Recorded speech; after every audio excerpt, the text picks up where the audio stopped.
Okay. Hey, it's the Brian and Kendra Show. Yes, we're here today to give you practical tips and valuable insights on the Woodward real estate market. Look how good you're doing. I know. So I made Brian trade me chairs. Okay. And I don't know. I mean, kind of just because I'm a stinker and I wanted to change it up just a little bit. And I wanted to be Brian for a minute and see if he'd take the lead. And look how well he did. See, I did. Awesome. I mean, he said all the words in the right way at the right time, and they flowed beautifully. It was Professional. good job. It's only taken us a year and 3 months. That's not true. This is his 4th time to sit in the chair. Yeah. Yeah, way to go. Way to be a leader. Yeah. Today's April 25th. It's my daughter's birthday. Wow. Yes. How old does she, let me think? 24. Oh! 24 on the 25th. Man, whenever I said that, it kind of hurt my tummy a little bit. You don't look like you should have a daughter that old. I love you so much. Thank you. You're welcome. She was adopted. That's awesome. My son is 25. Oh, close Yeah, together. so very close together. I really thought I wanted twins, and I was so disappointed whenever Ethan was all by himself. Irish and twins you went for. Oh my gosh. So whenever he was 7 months old, and I went, oh no. And I was on the phone with her last night and was telling her, man, what, I mean, the greatest surprise ever. It threw me for a loop. But man, I do not know what I would do without her. No. She's just a pretty fantastic kid, and I love her. So happy birthday to my little Nani. You want to know her full nickname? Yeah. Of course. She doesn't listen. I think it's fine. Yeah, nobody will know. She's Naughty Nani because she was rotten. Oh, she was rotten. And then we also call her Sissy Pie when she's being less rotten. Yes, she's my little Nani Sissy Pie. All right, so I'm excited about today. We have Alyssa Bowman. Bowen. I'm sorry. It's okay. I've said it. I also call you Allison. And I think there was another name I was calling you. I can't think of what, another A name. I mean, a nice one, FYI. That's good. I will say I've been called the wrong name my whole life. So Alyssa, Alicia, Elisa, Alicia. And then my maiden name is Lovell, so it used to be Lavelle. And they would spell it wrong. One time I was Alyssa Love the Second. Oh. So really it doesn't even faze me at all. So we have Alyssa Love the Second. That's kind of a fun name. All right, so we have Alyssa Bowman, and you're with REI, and those Nathan Bowen. said Bowen. Oh, I did it wrong Did it again. again. I'm done. See, I messed it Brian, all up. will See, you I got please- it. Clear. Look at You that. gotta switch chairs Bowen. back. I am the worst with names, though. Sometimes I say, "Is that your name?" and they say no, and I go, "Well, that's what I'm going to call you." It's already branded. It's already Apologies. branded. I'm not even going to try it. I'm done. No more introduction. Alyssa Bowen. That's the chair. Show off. Okay, so when I told Nathan that you were going to be on the program and how excited I was, Nathan, he said, "What's REI?" And I said, "I have no idea, but it's a really great program." Yes. So I want for you to just I want you to take over. I want you to tell us everything about. Don't get nervous. It's going to be fine. Like you just took this big breath. You know this. Yeah, it's easy. I've heard you. You know this like the Okay. back of your hand. I hope so. And you're passionate about it, which Yes. I love. So REI has a history. So I want to talk about I'm going to call it a company, and you correct that. I want you to tell me about the company. Tell me about the history. Tell me about what they wanted, why they wanted it, and how that's evolved to where we are now. Okay. So REI Oklahoma originated as Rural Enterprises of Oklahoma Incorporated. So that was our big, long name when we first began, and it was created by former Oklahoma Congressman, U.S. Congressman Wes Watkins, 41 years ago now, I think. And it was primarily in rural communities in southeastern Oklahoma. He was really passionate about economic development in these areas and helping people build that financial stability. So originally we did a lot of small business lending and helping people get small businesses off the ground. We still do small business lending. We have a women's business center, and that is a great group of women, and we do trainings and like business planning with them and all sorts of things, but like marketing trainings, QuickBooks trainings, all those sorts of things to help women really thrive in their business. We also have a minority business center that helps minorities kind of with those same projects, as well as getting funding for businesses and that kind of thing. And then we evolved into housing as well. And we've been doing housing programs for over 20 years now. And it's seen many different variations of what we've done, but that's one thing that, research tells us is that people that own a home, it helps so much with their financial stability and growth for generations. And so we're really passionate about helping Oklahomans bridge that gap of, I can afford to pay a mortgage, but I can't necessarily afford to save $10,000 for a down payment or more. Right. And especially now with rent being so expensive, it's really hard to save any kind of money, but enough to buy a house. And so we're kind of there to fill that gap and help them, become a homeowner. I love that because we're rural. I realize that Western Oklahoma, Eastern Oklahoma, we're different. We make jokes and all those kinds of fun things, but this is such a rural location, and even though I think that we do well, and I think economically we look pretty good, but it's hard for people to buy a home. And we're really lucky, I guess, blessed, thankful to see out here that we're able to do the rural development loan. So it's 100% loan. And I know you know this, but not everyone else does. Yeah. So we have this rural development loan that's 100% loan, which means no down payment, and it's beautiful and awesome. And then they see, my closing costs could be $6,000, $8,000, $10,000, and that is terrifying. Yeah. And so whenever we see something like this come along, and I realize too, we can have sellers pay that. But what if a seller isn't willing to pay some of that? Then what? Then they really could be in a pickle. And so this program really helps to hit people that I know need just a little bit of an extra push in order to have what I think everyone deserves. Yeah. Homeownership is such a blessing, and it does give that sense of security, and it does help to build wealth. I mean, we talk about that. Brian talks about that part. Brian is like, homeownership helps build wealth, and it does. For me, homeownership gives security. It gives you a place where you belong, where it's yours. You don't get kicked out because your landlord decided that they didn't want to own the property anymore. Whatever the crazy thing could be, I know I want to paint my door yellow, and if I own my home, I can. Yeah, or have a dog, or, whatever. I don't know why I always go to yellow doors, because really Tilly is the thing, isn't it? Most of the time it's the dog. It is. It always is the puppy, but I always go to the yellow door. I think painting, personalizing your home, people want that too. But it is. And we've shared before, you don't know all of our life stories. We've just met recently. Yeah. So whenever I had bought homes, of course, with my ex-husband, but whenever I was divorced and I bought my first home by myself, and we kind of laugh because, I know I did a lot of the work on those other previous purchases, but when you do it independently, it's a whole different experience. And so when you're purchasing your first home particularly, there's so much fear, anxiety, and stress that comes into that. And then even knowing the business and knowing what I'm doing and seeing the money on the sheet and going, oh my gosh, this is my closing cost. And so I see the value of this, and I know how important this can be to help someone get their home. So who is eligible? How are they eligible? How can we hit on that? And I don't want to take us through the mud of all the numbers and all of that. I don't want to fall asleep. Brian would be so excited.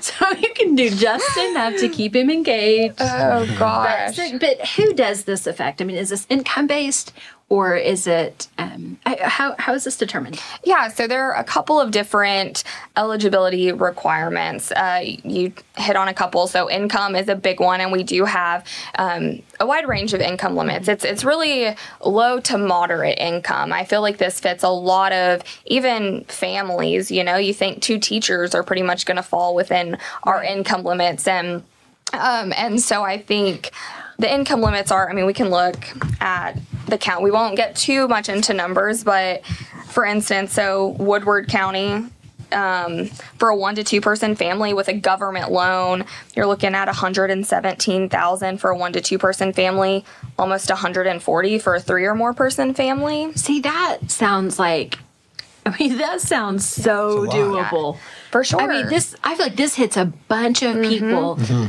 usually actually don't get any help. Yeah. For rural development, they would still follow USDA income guidelines. But for an FHA loan, a VA loan, a HUD 184 loan, you're going to fall within those income guidelines. And so it's really, I mean, that's a lot of people. I mean, that's high income to me. I know. So, I think that's fantastic. Yeah. So, yeah, income is a big indicator of whether they qualify. Another thing is credit score. You have to have a 640 credit score. And you do have to use one of our participating lenders. And so we have a list of lenders who can use the program. And so you would go to them, and they're going to qualify you for your mortgage just like they normally would. And they're going to know based on the items they've already pulled if you qualify for our program. Sure. So I think that is absolutely amazing. Yeah. Whenever you had said, so we heard you speak recently at a realtor meeting. And when you said the income levels, when we were looking at that sheet, I was like, hot dang, this covers so many of our customers who, because, there's like a certain income bracket where like you kind of need a little help, but you don't ever seem to get the help. And that's so exactly I feel like this really hits it. Yeah. And I love that we get to help people who, I don't know. It's just like a little extra award or reward. Yeah. I'm not sure which way to say that because it feels like both. Yeah. I mean, it really does. Yeah. Okay. So one of the things that, oh gosh, I just lost both trains of thought. Like I had two trains and they just hit and then both collided. Of them ran away. Okay. So here's one. Let's talk about how these costs can be used. So I've been calling it a down payment assistance.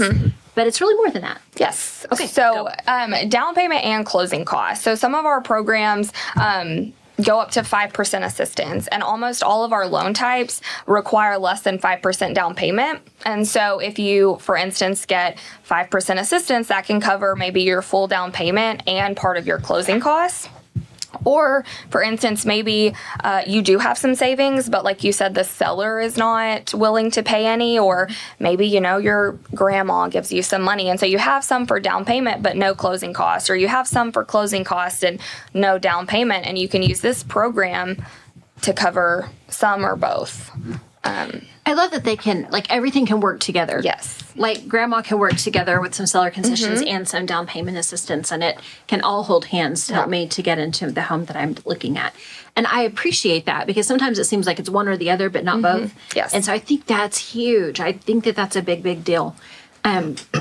One of the things that you had mentioned, and I'm not sure, like, you're going to have to correct me because I'm sure I did not hear this exactly the right way.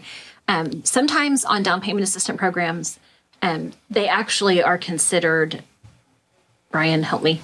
Grant? Or bond, maybe? Bond or... that young man that we had in income. Income, 1099 income. We had a young man last year, and he had, he was able to get a down assistance, a payment program. I don't know what I'm saying. It was not this program. Okay. They called it a grant. But at the end of the year, he received a 1099 for that. Yeah. It was $7,000, and he had to pay, he had come up with $1,700 or $1,800 in taxes. Oh, wow. So that didn't feel like a reward any longer. Yes, no, for sure. And it didn't feel helpful either Definitely. at that point. So tell us about that and on your program. So our program is not like that. So we have different forms of down payment assistance, different ways that you can receive the money.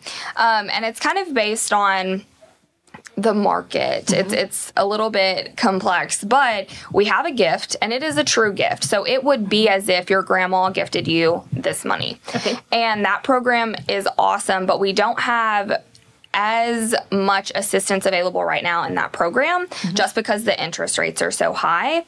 And then we have another type of down payment, and that's the one right now you can get the most assistance on. And it's got an amortizing second mortgage, basically, is what it is. Okay. And so in that way, they're going to be paying it back.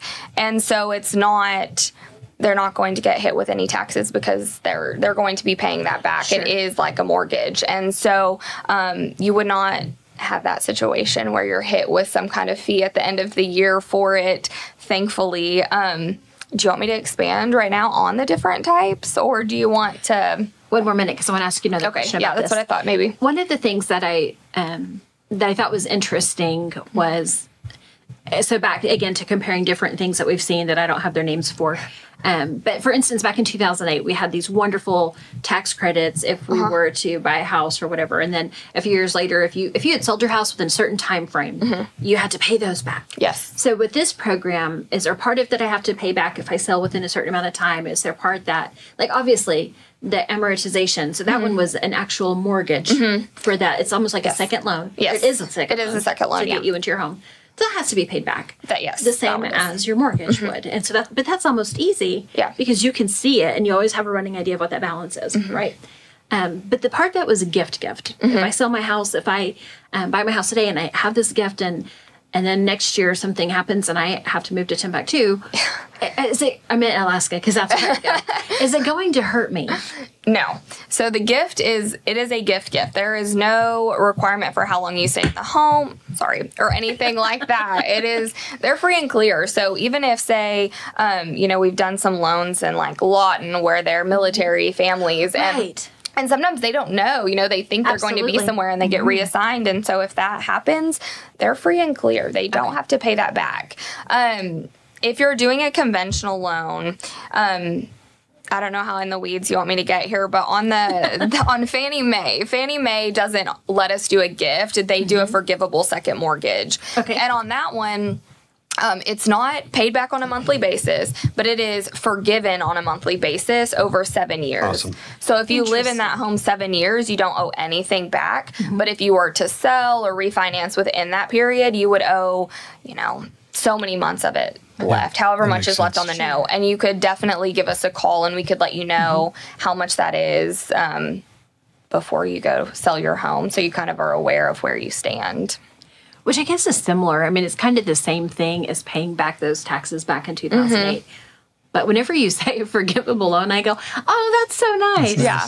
It does sound better, right? It's like, oh, it's forgivable. Yes. But it helps to think of it that way as opposed to the other. I mean, whenever I think of that as a penalty versus I think of this as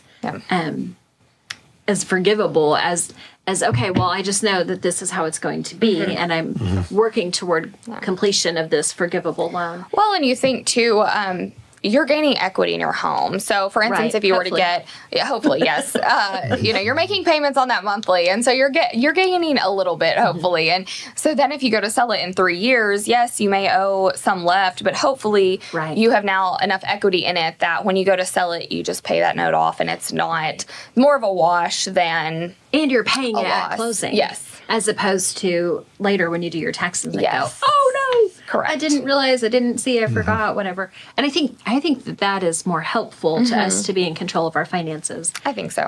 Because taxes just feel unknown. I mean, I apologize right now to our accountant, who's probably Oh, God. I know, Not I'm sleeping this not picking on time. him or anything. Like, I get it. I'm glad he does his job because I don't like it. But I mean, that's when you think taxes, like it's panic. Yes. Maybe that's just because of our 1099. I don't know. But I think that this is an easier way to manage finances, to know, okay, forgivable loan or payback loan, whatever the case would be. But I really love that part where you said gift is a gift is a gift. Yeah. Okay. Yes. Get into the weeds. Let's a little bit more. Because it's really cool. Because you can actually have some of your program, like your program hits 3 or 4 different ways and different loan types. And so we see a lot of FHA and USDA and even more VA recently than I've seen since. Yep. I mean, really, I think we've seen more VA in the last 3 or 4 years than I've seen in my entire real estate career. Interesting. Out here, realizing, so Enid, of course, has the Vance Air Force Base. They're going to have a lot more VA than we have here.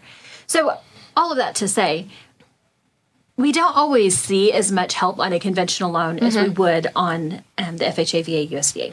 Correct. So I'm excited. Yes, please tell us what can you do? Well, and first, this is kind of my party line that I always usually start a presentation with and end a presentation with, is that, there are multiple forms of assistance here that it can sound a little bit confusing, but the thing that I want people to take away is that there is assistance available, and you need to just get in the room with your realtor and then your lender, and they can help you decide what the best type of assistance is for you. So there's assistance out there. Since you mentioned conventional, we can start there because, like you said, that's the biggest, I think, misconception about conventional loans is that you have to have 20% down and there's not a lot of assistance out there, and that it's more complicated somehow. And really, conventional loans are simple. There's not always additional, or there's not as many additional inspections as like with a VA or an FHA, and the mortgage insurance drops off eventually. And so it's a really good option. And with our program, you can go up to 97% on your loan to value. So that would mean you just have to have 3% down. And that's huge. That's even less than an FHA loan. Exactly. I wanted to hit that because not everyone knows. Yes. I mean, a 3% down payment versus 3.5% down payment is not a huge amount. No, but depending on how much your loan is, it could be, or how much your purchase price is, it could be. Well, and just again to compare that, because we always think 20% down payment. No, we're talking less than an FHA loan, which is what most of us think of for somebody who's a first-time home buyer. Correct. And so, man, that's really fantastic. Yeah, and then mortgage insurance goes away. Yes. Yes, because FHA, we keep saying that, but we're not finishing for people that don't. Because we play this game every single day. Yeah. But our customers and our listeners don't. So FHA and USDA both, right? The mortgage insurance stays on that for the life of the loan. So maybe that's only $75, but it's $75 over 30 years, as opposed to conventional loan where it falls off whenever it hits. I think we say 80%, but it's really like 78%. Yeah. So anyway, I mean, that'd be awesome once you hit that mark and then you get to keep your $75. Yeah. And another thing is that there is no first-time home buyer requirements. I know you had mentioned a first-time home buyer, but you can use this as a repeat homeowner. So you can have owned a home before and use this to buy your next home, your last home, I mean, you can use this program even if you've owned before. And I think that a lot of programs in the past and even still require that you be a first-time home buyer. And so that's really nice because there's a lot of people who've owned a home before that still need a little help getting in that next one, Well, circumstances can change. And I agree. And I think, again, because there's just so much misinformation and so many times that we have this preconceived notion about the only people who get help are USDA buyers and first-time home buyers. Yes. Or that you can only get this particular loan if you are a first-time home buyer. And really, all of these loans are for I can't say all the people, but all the people within some parameters. Yes. And it doesn't matter how many homes that you've owned. It just matters that you're buying this one. Yes, you're buying this one and you're going to be living in it. You do have to use this to buy your primary residence. But yeah, so you can use this conventional program. There are some other conventional loans that are similar, but you have to be a first-time home buyer. And with this one, you can use it like I said, as a repeat buyer, but we have some assistance that is a gift. It's about 3% of the total loan amount right now that's available, but we always hope that goes up. But our most popular program right now is our amortizing second mortgage. And with that option, you can get 5% of the total loan amount. You're going to pay it back over 10 years at an interest rate of 5%. And so the interest rate on that second mortgage is just 5%. We hear a lot like, oh, you could charge higher interest. And I'm like, no, the point of this program is to help people. It's to, help make homeownership more affordable for them. And so we're not looking to make, a ton of money. This is just to try to help people have another option to bridge that gap. And so there's no prepayment penalty, so they would pay it over 10 years. But if you do get that tax return and you're lucky enough to get one back, you could pay it off early. That's an option for you. One benefit of this program, too, is if you are a lower income borrower. So, we talked about that higher income, but we have, there are some other parameters. And so if you're in like a really low income, it's below 80% of area median income. If you meet that requirement, you can get lower mortgage insurance. So you can even get a lower monthly payment on your entire mortgage by having that lower MI. So that's a really great option. Also, there's no loan level pricing adjustments with this program. And so to try to explain that to a borrower, it's kind of difficult because it can encompass many different things. But the biggest thing I think they hear is if you don't have great credit, you get hit a little on your interest rate on a normal conventional loan, a little bit or a lot on your interest rate. And with this program, that doesn't happen. Whatever rate is set that day is the rate that they're going to get. So you can have a borrower come in with maybe 640 to 680 credit, which is where a lot of our borrowers fall, and they're going to receive a better interest rate than if they just went and got a conventional loan standard with no assistance. Right. So between the lower interest rate and the lower mortgage insurance, a lot of times their monthly payment is actually lower than if they just went and got a standard loan. Wow. And that's including the second mortgage payment. So it's almost kind of like, well, what is the drawback? Right. It's a second payment, but your overall payment is still less. And now you don't have to have as much cash out of pocket. So it's a really good option, and we're seeing a lot of Oklahomans using that one right now. Do you have any questions or anything I should elaborate on? So I want to ask you, and I don't want to misquote. I thought I understood Mandy Bergdahl with Gateway Loan in Enid, and she's really fantastic. She is awesome. And I've worked with her a couple of times on a couple of different transactions, but she was here the same day that you spoke. You guys spoke together because you work together quite a bit. Yes, we do. Because REI is not in partnership with every single lender. Correct. The lenders really our local lenders need to reach out to you to find out how to become a partner. Correct. Really? I mean, that's am I saying that correctly? I think it'd be amazing. Like, I've got this little list. Can you call? Will you call? Yeah. Okay. But I thought I understood her to say, even though it's a second loan, that is it within your first payment? Is it all wrapped up in one thing, or are you making two separate payments? It's all to the same person. So, Gateway, say Mandy is your lender, your payment would be to Gateway, and we kind of talked about this before, but these are all secondary market loans. So they're all going to be sold. Like, if Gateway originates, they're going to be sold to U.S. Bank. Okay. And so your first and second mortgage payment, maybe you make one payment to Gateway, and then it's sold to U.S. Bank. And U.S. Bank will be the sole servicer after that. And so both these payments will be made to them, but they are separate because it's different terms. So this one is just 10 years, and you can pay it off separately. Okay. But it would all show on your account. Okay. But it is, I guess, technically two separate payments, Which is not a problem at all. No.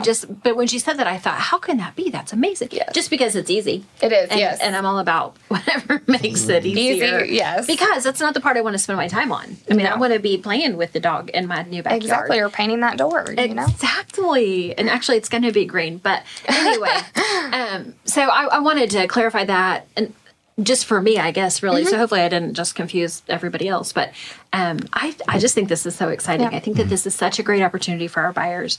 And so do you want to share, does a customer call you, or do they call their lender? Or do they need to call you to find out which lenders are applicable? Yeah, so there's a couple different ways. I would say we don't talk to 95% of our borrowers. Most of them have talked to a realtor who sent them to a lender who uses the program, and the lender takes care of everything. But sometimes they'll call, and if they call, we'll direct them to our website. We send them an email with the link, and they can go through our participating lender list and choose who they want to go with. Perfect.